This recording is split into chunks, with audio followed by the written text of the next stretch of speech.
I am still recovering from the shock of hearing the severity of the sentence against my colleague and friend J.S. Tissainayagam.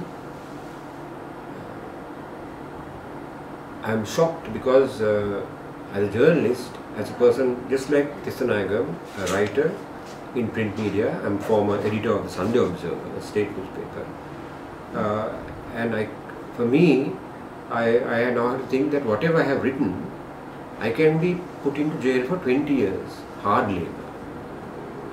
My friend Tissainayagam has his health suffering. His health is already suffering after 1.5 years in detention. I am aware of people whose health has deteriorated severely after 1 year of rigorous imprisonment or hard labour. My friend Tissainayagam, now my colleague, for what he has written, has to suffer 20 years of hard labour. For me, how he is going to survive it physically or mentally, I do not know. For me, this reminds me of a death sentence.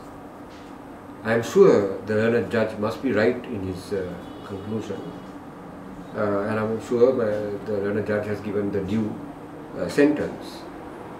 But I am not too sure whether this is the kind of sentence that should be given to someone who writes sentences and who is accused of receiving money to this degree.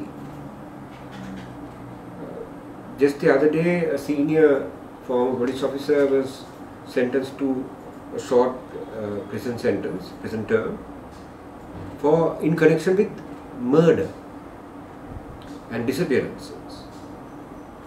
Today we have a journalist who has been sentenced to 20 years hard labour in connection with something he has written. I have written many things similar to what Tissainayagam has written, many things.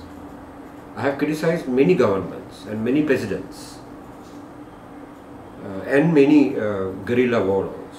In my editorials, in my commentary columns, I have criticised. Now I fear that I might be sentenced to prison for what I have done. Because if I am found in the wrong for having interpreted in some way according to some law, I can be easily put into prison.